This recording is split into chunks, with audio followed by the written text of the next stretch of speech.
Hello everyone. आज हम class 7th की परिमेय संख्या जो चैप्टर है उसकी एक्सरसाइज 9.1 फर्स्ट एक्सरसाइज का क्वेश्चन नंबर 6 जो है वो हम करने जा रहे हैं। हिंदी मीडियम के लिए क्वेश्चन लिखा हुआ है, हिंदी में लिखा हुआ है। इसको ध्यान से हम समझेंगे कि क्वेश्चन क्या कह रहा है और इसमें हमको करना क्या है। देखिए, इसमें जो परिमेय संख्या होती है, परिमेय संख्या क्या होती है, जिसको हम p बट्टे क्यू के फॉर्म में लिख सकते हैं, जहाँ पे q 0 नहीं है। बड़ा ही आसान सा क्वेश्चन है। क्या है कि निम्नलिखित में से कौन से युग्म एक ही परिमेय संख्या को निरूपित करते हैं। दो परिमेय संख्या आपको दी हुई है, इन दोनों परिमेय संख्याओं में से बताना है कि कौन सा युग्म ऐसा है जो दोनों में बराबर है। तो आप देखिए यहाँ पे -7/21 और 3/9 है। तो -7/21 और 3/9 में जो अंश और हर है, इसका अंश कितना है -7 और हर कितना है 21।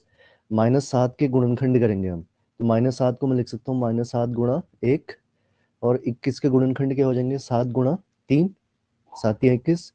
ऐसे ही ये 3 का गुणनखंड क्या हो जाएगा 3 गुणा 1 और 9 का गुणनखंड क्या हो जाएगा 3 गुणा 3।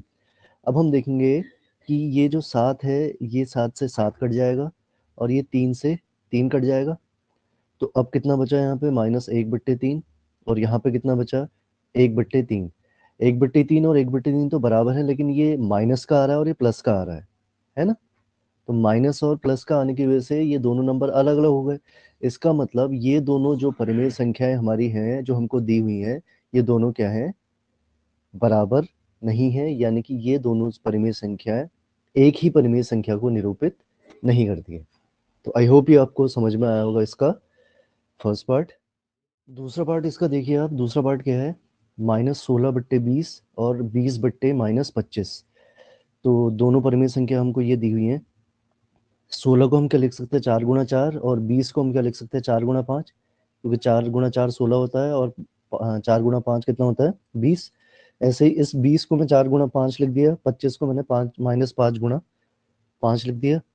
अब आप इसमें देखोगे 4 से 4 कट गया और यहाँ 5 से 5 कट गया, तो -4/5 और ये 4/-5, ये भी ऋणात्मक आ रहा है और ये भी ऋणात्मक आ रहा है और दोनों बराबर आ गए। देखो आप यहाँ पे, तो इसका मतलब ये वाला जो युग्म है, ये वाला जो पेयर है, वो सेम परिमेय संख्या को क्या कर रहा है निरूपित कर रहा है।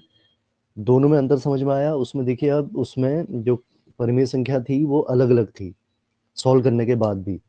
एक माइनस में आ रहा था, एक प्लस में आ रहा था, और यहाँ पे क्या हो रहा है दोनों ही क्या आ रहे हैं माइनस में भी आ रहे हैं और सेम आ रहे हैं। ठीक है, तो ये दोनों परिमेय संख्या क्या हो गई सेम हो गई।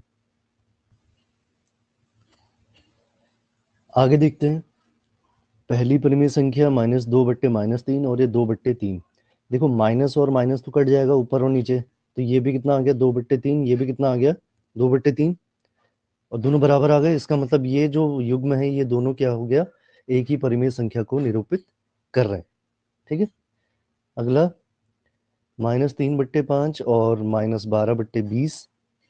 -3/5 क्योंकि इसके गुणनखंड और तो हो नहीं सकते अब, और -12/20 को मैं क्या लिख सकता हूँ -3, 3 चौके 12 होता है।